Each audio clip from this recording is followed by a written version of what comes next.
On ouvre donc cette Europe 1 13h avec cette marche civique contre l'antisémitisme organisée ce dimanche à l'appel des présidents de l'Assemblée et du Sénat. La participation du Rassemblement national a déclenché de vives critiques à gauche, mais aussi de la part du porte-parole du gouvernement, Olivier Véran, qui a estimé ce matin, à l'issue du Conseil des ministres, que le Rassemblement national n'avait pas sa place dans cette manifestation.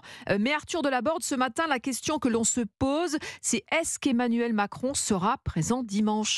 Eh bien, pour le moment, le président hésite encore à s'y rendre. Il doit faire connaître sa décision dans les prochains jours. Il réfléchit aussi à la possibilité de prendre la parole dans la presse avant cette marche de dimanche. C'est ce qu'il a expliqué hier soir lors d'un dîner à l'Élysée avec des cadres du camp présidentiel. Selon un participant, Emmanuel Macron a dit vouloir tout faire pour œuvrer à la paix entre Israël et Gaza tout en veillant à l'unité du peuple français.